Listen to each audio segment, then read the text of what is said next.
인터로조 주주 여러분, 정말 길고 힘든 시각이었죠? 1년이 넘는 거래 정지를 이겨내고 드디어 인터로조가 돌아왔습니다. 아마 지금 다들 똑같은 질문을 하고 계실 거예요.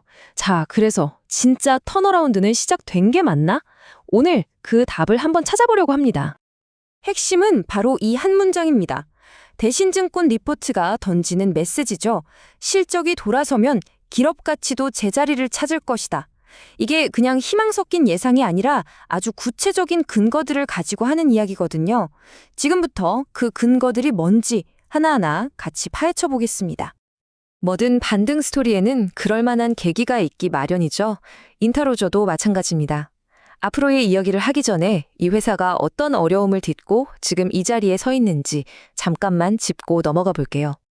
다들 기억하실 겁니다. 2023년에 재고 관리 문제 때문에 1년 넘게 거래가 멈췄었잖아요. 근데 정말 중요한 건 이겁니다. 인터로조가 그 문제를 완벽하게 해결하고 올해 5월에 다시 시장으로 돌아왔다는 사실. 이제 과거의 문제는 정말 과거가 된 거죠. 자, 그럼 과거의 문제를 털어냈다면 미래를 이끌어갈 무기는 뭘까요? 인터로조의 진짜 반격은 바로 이 기술, 실리콘 하이드로겔, 줄여서 사이하이 렌즈에서 시작됩니다. 시어해가 뭐냐고요? 간단해요. 기존 렌즈보다 산소가 훨씬 잘 통하는 차세대 소재라고 보시면 됩니다. 그래서 뭐가 좋냐? 이게 핵심인데 오래 끼고 있어도 눈이 덜 건조하고 덜 피곤하다는 거예요. 써본 사람은 바로 느낄 수 있는 그런 기술인 거죠. 바로 이 지점에서 시장의 판도가 완전히 갈립니다.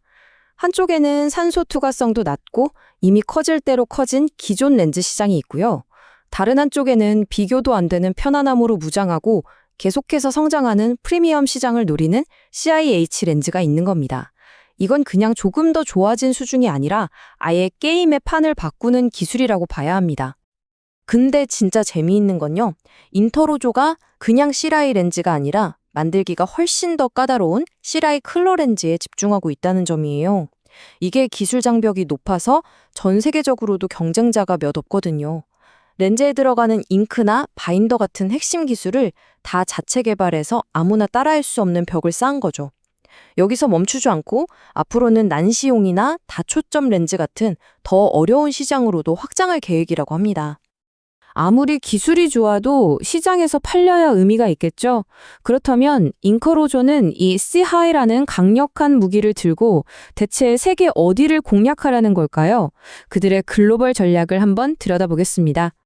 놀랍게도 인터로조는 이미 매출의 80%를 해외에서 벌어들이는 진짜 글로벌 플레이어입니다.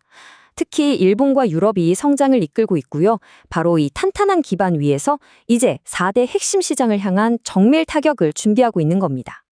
이 전략을 보면 그냥 무작정 다 똑같이 공략하는 게 아니에요. 각 시장의 특징을 정확하게 파고들고 있죠. 세계에서 가장 큰 시장인 미국은 FDA 승인이라는 전공법으로 뚫고 성장 잠재력이 폭발적인 일본은 CIH 컬러 렌즈 승인을 기다리고요. 유럽은 기존의 대형 유통망을 더 넓히고 트렌드가 중요한 중국은 틱톡 같은 플랫폼으로 소비자에게 직접 다가가는 거죠. 정말 똑똑한 맞춤형 전략이라고 할 수 있습니다. 자, 지금까지 기술과 전략 큰 그림을 봤습니다. 그럼 이 모든 계획이 현실이 됐을 때 과연 숫자는 어떻게 바뀔까요? 아마 주주분들이 가장 기다리셨을 시간일 겁니다. 지금부터 숫자로 이야기해 보겠습니다. 2025년에 엄청난 전망을 보기 전에 작년 2024년에 아쉬운 실적을 먼저 짚고 넘어가야 합니다. 근데 핵심은 이게 사업이 안 돼서가 아니었다는 거예요. 공장 가동 중단이라던가 회계 방식 변경 같은 일회성 이벤트 때문이었지 회사의 본질적인 경쟁력에는 문제가 없었습니다.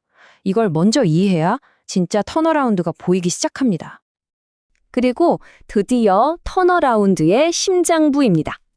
2024년에 약 58억 원이었던 영업이익이 2025년에는 무려 246억 원까지 말 그대로 수직으로 상승할 것으로 보입니다. 보고서가 말하는 극적인 도약이 바로 이 숫자를 두고 하는 말입니다. 영업이익률 20%.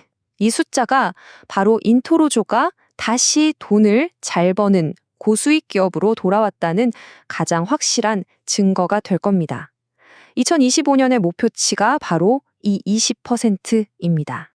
혹시 2025년에 잠깐 반짝하는 거 아니야? 하고 걱정되실 수도 있잖아요. 이 표가 그 답을 주고 있습니다. 2026년, 2027년으로 갈수록 매출과 이익 성장세가 오히려 더 가파라지는 걸 볼 수 있죠. 이건 단순한 회복이 아니라 새로운 성장 시대가 열린다는 신호로 볼 수 있습니다.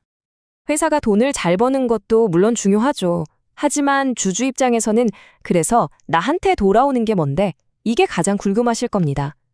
인터로조가 과거의 아픈 경험에서 교훈을 얻고 그 성장의 열매를 주주들과 어떻게 나눌 계획인지 한번 보시죠.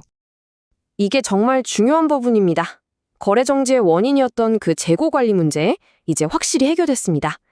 시스템을 뜯어 고치고 생산 효율도 끌어올리는 등 과거의 실수를 반복하지 않기 위해서 확실한 개선을 이뤄냈습니다. 이 개선은 그냥 말로만 하는 게 아닙니다. 각 공정마다 전문가를 뽑고 AI 기술로 불량품을 잡아내고 전체 공정을 표준화해서 스마트한 공장을 만들고 있습니다. 목표는 단 하나, 2027년까지 생산 수율을 85%까지 끌어올리는 겁니다. 이게 뭘 의미하냐면요. 쉽게 말해 매년 100억 원의 비용을 아낄 수 있다는 뜻입니다. 그리고 주주 여러분께 가장 직접적인 소식이죠. 2025년 주당 배당금으로 최소 600원을 계획하고 있다고 합니다. 회사의 자신감과 주주들을 생각하는 마음을 보여주는 아주 강력한 신호라고 할 수 있겠습니다. 배당이 끝이 아닙니다. 여기에 자사주 매입이라는 카드까지 더해서 주주 가치를 높이고 우리 회사 가치를 시장에서 제대로 평가받겠다는 의지를 아주 명확하게 보여주고 있습니다. 자, 오늘 대신증권의 분석을 쭉 한번 훑어봤습니다. 독보적인 기술력, 똑똑한 글로벌 전략, 그리고 눈에 보이는 실적 개선과 확실한 주주 환원 정책까지 이제 질문은 딱 하나 남았습니다. 인터로조의 가치, 과연 시장에서 재평가될 수 있을까요? 그 판단은 이제 여러분의 몫입니다.